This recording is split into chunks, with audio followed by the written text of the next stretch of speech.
boa tarde. A escassos dias do Natal, queremos hoje olhar essa representação central no cristianismo, uma figuração que ultrapassa as fronteiras da religião e que desde sempre cativou artistas. Falamos do presépio e é sobre ele que queremos falar com Alexandre Paes, um especialista em arte e um apaixonado pela criatividade que ao longo dos séculos tem traduzido o nascimento de Cristo. Boa tarde, obrigado por estar aqui no programa Eclésia. É um especialista nos presépios, nomeadamente nesta expressão que os artistas, os escultores lhe têm dado, nomeadamente no âmbito artístico português. Desde logo começo por perguntar como é que nasceu em si este fascínio, este interesse pelo presépio. O fascínio nasceu um pouco também pela infância. Na minha casa sempre se fez o presépio, havia a tradição do presépio, portanto sempre foi algo, e associo, como quase toda a gente, o presépio à infância. Depois surgiu por uma questão profissional. No meu trabalho, eu trabalho no Museu Nacional do Azulejo, no meu trabalho havia um conjunto de figuras de um presépio do século XVIII, e quando estava a estudar para o meu mestrado decidi estudar o presépio, visto que não havia nenhum trabalho profundo acerca dos presépios, e foi assim que nasceu o meu percurso na história e no estudo dos presépios. Podemos dizer que esta representação, o presépio, é das mais importantes manifestações artísticas da nossa escultura séculos XVIII, XIX, em Portugal. Sim. Durante muito tempo as figuras de presépio foram encaradas mais como curiosidades. Aliás, na própria documentação, um dos aspectos que sempre que se falava de escultores de presépios, e era um aspecto até que desagradava a Joaquim Machado de Castro, era o facto dos presépios serem curiosidades, portanto não ser escultura a sério, por assim dizer. E um pouco esse preconceito foi seguindo ao longo do século XIX e do século XX. Normalmente na área da escultura estudava-se a escultura académica, e a escultura de presépio era interessante, mas não mais do que isso. Portanto, à medida que temos desenvolvido estudos sobre o presépio, cada vez mais se tem percebido que, de facto, as esculturas, as figuras feitas para os presépios em Portugal, nomeadamente no século XVII, no século XVIII, são poucas do século XVII que sobreviveram, de facto são peças importantes, e até do ponto de vista escultórico, são peças até significativas. Há de facto objetos de muita qualidade e, portanto, começam a ter o lugar que merecem em termos da escultura e do estudo da escultura portuguesa. Mas nem sempre houve esta tradição de dar uma corporalidade material, digamos assim, ao nascimento de Cristo. Esta tradição dos presépios não é muito antiga, digamos assim, começa-se a difundir nestes últimos séculos. Bom, ela é antiga, podemos dizer que ela de facto nasce, como toda a gente diz, com São Francisco de Assis, não é? Quando São Francisco faz em Grécio o seu presépio, que de facto é uma revolução. Portanto, ele traz o presépio para o exterior, havia sempre representações da Natividade no interior das igrejas, e era entendida a Natividade como um aspecto central do culto, mas reservado a um espaço de culto. Quando São Francisco traz para o exterior da igreja o presépio, e nele coloca personagens vivas, nomeadamente animais e pastores, é-lhe dado um caráter, entre aspas, mais profano, no sentido de todos poderem participar. E a partir daí, já um pouco antes, mas começa a disseminar-se o teatro, a utilização do presépio no teatro, o presépio enquanto elemento central das peças teatrais. Isso vemos com Gil Vicente, por exemplo. As peças de Gil Vicente, as primeiras peças têm como ponto fulcral o presépio, presépios em altares ou que são montados na altura da peça de teatro. E, entretanto, há também referência às esculturas, quer em igrejas, quer para a corte, nomeadamente para a família real. Nós temos algumas informações do século XVI, no século XVII, começamos cada vez mais a ter informações no século XVII, inclusivamente no século XVII há em Lisboa, numa zona que é as Pedras Negras, um grande presépio feito por um padre, num jardim, nessa zona, que estava aparentemente aberto ao público. E era de facto considerado uma preciosidade, é um objeto de grandes dimensões, ocupava todo um jardim, não sabemos exatamente quais as dimensões, mas que as pessoas consideravam uma peça extraordinária. mas que desapareceram no incêndio. Portanto, isto é em 1680, na década de 80 do século XVII. E a partir daí vamos vendo cada vez mais presépios a serem feitos. Sempre, primeiro numa órbita régia e religiosa, e progressivamente, à medida que caminhamos para o final do século XVIII e início do século XIX, começa a entrar nas casas mais populares, até que em meados do século XIX torna-se de facto um objeto popular. Toda a gente começa a ter o seu presépio. Olhando aqueles presépios, digamos, clássicos, Machado de Castro, destes autores mais de referência, percebemos que rapidamente o presépio extravasa muito daquilo que está no Evangelho especificamente, não é? O São José, Maria, o menino que nasce, e ele torna-se uma multidão de gente. Que fenómeno é este? O fenómeno tem a ver com o teatro, numa primeira fase com o teatro. Algumas das personagens que nós vemos nos presépios e que consideramos tradicionais vêm de figuras que surgem em várias peças de teatro, teatro religioso inicialmente, e depois progressivamente são figuras que são introduzidas para acrescentarem informação ao presépio, ou que estão relacionadas com o presépio. Figuras que a população na altura conhecia. Por exemplo, uma personagem característica dos presépios portugueses aparece nos presépios espanhóis, em alguns presépios espanhóis e em alguns franceses. É um tocador de sanfona, mas que para os portugueses era, especialmente para os lisboetas, é uma figura fácil de identificar, porque existia uma irmandade de cegos no século XVIII que andavam pelas ruas a tocar sanfona, um pouco como nós temos hoje os tocadores de concertina, não é? E os cegos estavam reunidos nessa irmandade, que era uma irmandade de proteção, e andavam pelas ruas da cidade a vender folhinhas, a elogiar com loas, com cânticos ao Menino Jesus e ao presépio. E, portanto, é uma figura que facilmente se reconhecia relacionada com o presépio, daí que apareça, de facto, nos presépios portugueses, seja uma figura permanente nos presépios portugueses. Quem diz essa diz outras, que têm a ver, foram acrescentadas e que contam histórias que as pessoas reconheciam exatamente por causa do teatro, essencialmente através do teatro. Podemos dizer que há uma certa vontade de transportar o cotidiano para aquele mistério. Vemos às vezes cenas da caça, do trabalho rural, de quem leva água à cabeça, de quem tira água de um poço, não é? É trazer o mistério do nascimento de Cristo para o meio da aldeia. É uma forma da pessoa se sentir reconhecida no espaço divino, ou seja, é materializar no cotidiano, de facto, o mistério, a ideia do mistério, que quando nasceu Jesus, existiam pessoas que tinham aqueles afazeres, aquele trabalho, e que muitos não tiveram consciência, mas que a vida decorria normalmente.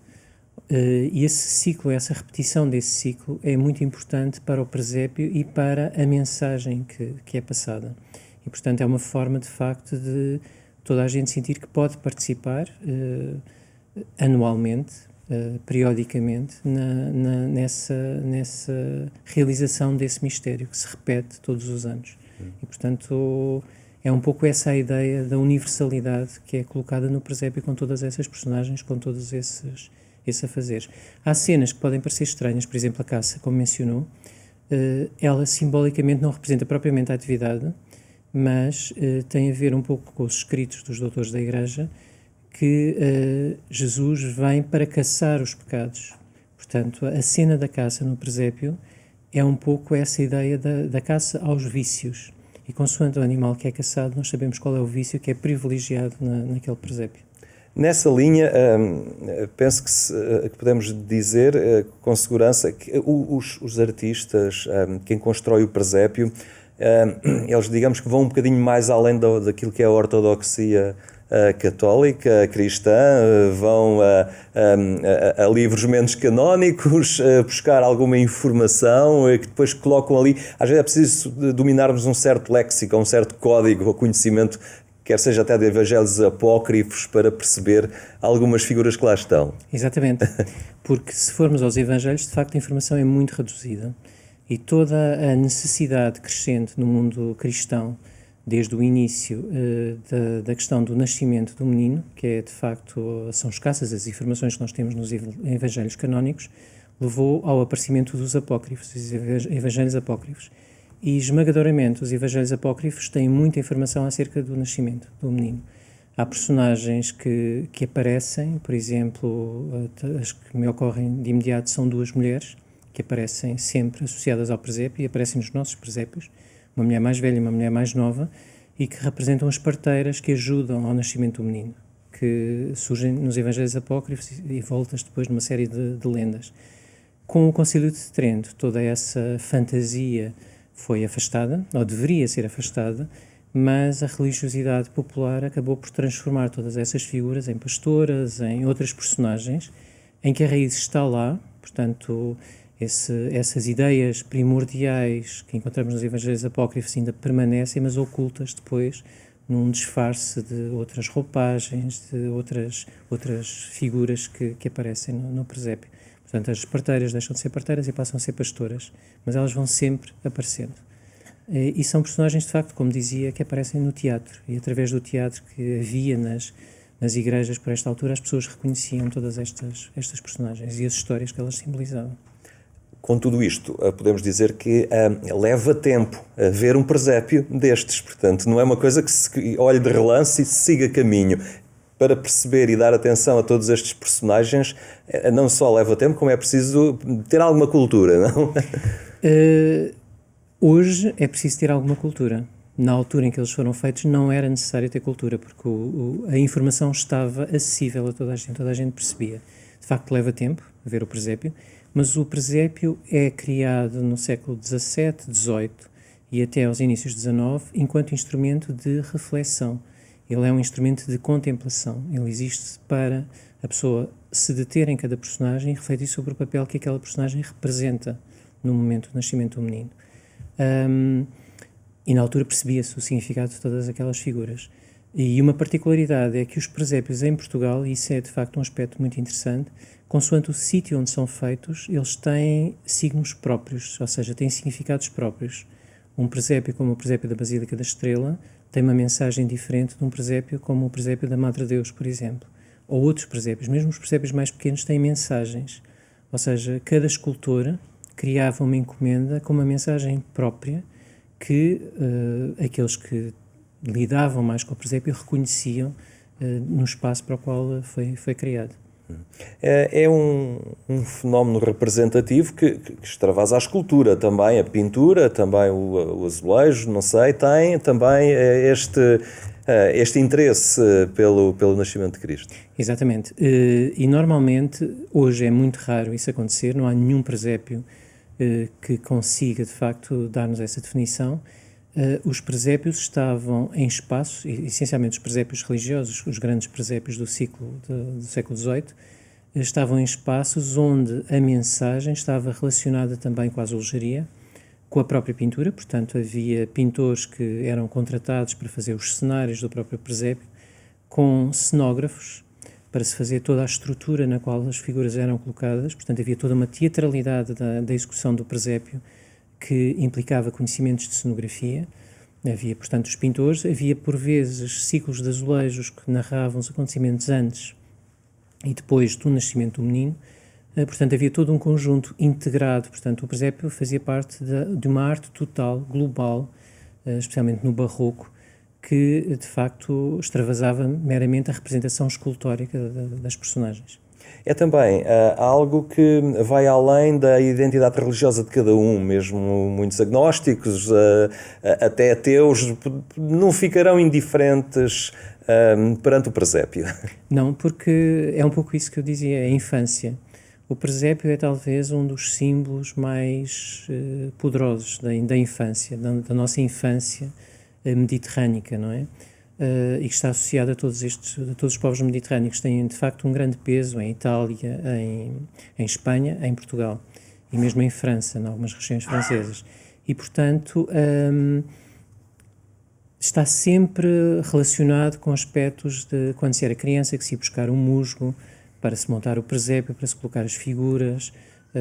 Por vezes eram dadas figuras como prémio pela criança se ter portado bem, acrescentava-se mais uma figura ao presépio, faziam-se jogos Havia quem tivesse a tradição de ir aproximando os Reis Magos, portanto, ia movimentando cada dia que passava, aproximava mais os Reis Magos do centro do presépio, portanto, havia todo um jogo que fica na memória das pessoas, independentemente se de facto é católico, praticante, agnóstico, seja o que for. O presépio é um instrumento de infância e está relacionado com essa magia da infância. Entendo que esta carga simbólica, lá está essa magia da infância, depois, ainda que sejamos já adultos, nos ajuda a arrumar ou a encaixar melhor no cotidiano, na realidade, acaba por ser estruturante também para a nossa presença na vida. Eu acho que nos reencontra, faz-nos reencontrar um pouco com uma certa ingenuidade e com um tempo em que de facto nós não fomos de alguma forma, entre aspas, maculados pela vida, pelo cotidiano, pela passagem do tempo. O montar do presépio com os filhos, com os netos, faz de facto esse reconciliar com o nosso passado e traz-nos um pouco à memória outro tempo, outra vida. E de alguma forma também nos faz reencontrar uma vida mais fácil, mais em que as situações não eram complicadas, tudo era mais simples. E, portanto, eu penso que o presépio até tem, entre aspas, quase um aspecto terapêutico nessa perspectiva, quando o montamos na altura do Natal. Falámos aqui há pouco dos presépios na sua expressão mais clássica. E os presépios de artesanato? Os presépios mais populares? É uma arte menor? Não, depende. Eu não gosto nada das definições arte maior, arte menor. Acho que não é, de facto, uma arte menor. Há autores, ainda hoje, que trabalham e fazem, de facto, peças extraordinárias. Há um grupo de artistas, que é a Confraria do Caco, que tem uma série de artesãos, como muitos deles dizem, mas há, de facto, personagens, há figuras que fazem presépio, nomeadamente, passa a publicidade, não desmerecendo os outros, mas uma das figuras tutelares da Confraria do Caco, que é o Delfim Manuel, que se autodenomina artesão, mas as suas obras, se nós vivêssemos no século XVIII, seriam obras de escultor, pela sua qualidade. Portanto, não é uma arte menor. A partir do momento em que consegue capturar todo o aspecto, não só da religiosidade, muitas vezes nem é a religiosidade que está em causa, mas é de facto essa noção da família, da alegria do reencontro.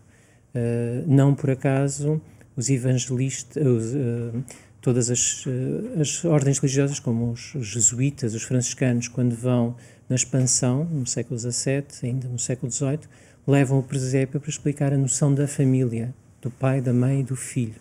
E, portanto, essa noção de família é, de facto, algo também central na arte popular e que o presépio acaba por significar. E, portanto, ao capturar todos esses valores, nunca pode ser uma arte menor nesse sentido. Há também uma grande capacidade de integrar materiais muito diferentes, não é? Hoje vemos que qualquer material bem trabalhado, dali pode resultar um presépio, às vezes muito interessante. Sim, mas isso de facto é uma conquista do século XX, Exatamente. Da segunda metade do século XX. Anteriormente nós tínhamos figuras, temos informações no século XVI, que as figuras eram feitas de roca, ou seja, eram figuras que não tinham corpo, eram estruturas, armações, podiam ser de madeira ou de metal, que eram vestidas e as roupas eram modificadas ao longo dos anos e só tinham as mãos, os pés por vezes, as cabeças obviamente feitas em barro, normalmente em barro ou em madeira e portanto havia toda essa cenografia do presépio. Depois temos as esculturas em barro e outros materiais. Só nos finais do século XX é que começa a haver toda essa popularização de outros materiais e que tem a ver um pouco, é sempre essa ideia de capturar a imaginação de todas as populações, desde os presépios feitos por conchas, feitos por cortiça, etc.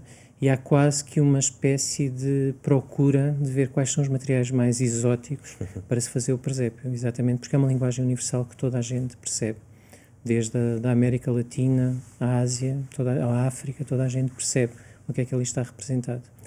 Muito bem, Alexandre Paz, muito obrigado por ter estado connosco e nos ter ajudado a fazer esta viagem, pela capacidade criativa de dar corpo a este nascimento de Cristo, num ano que, pela circunstância que vivemos, se calhar haverá mais presépios, não é? Porque mais casas estarão a celebrar o Natal na impossibilidade de todas se reunirem, tantas famílias numa única casa, e isso poderá acontecer. Muito obrigado pela sua presença aqui. É um prazer. Obrigado.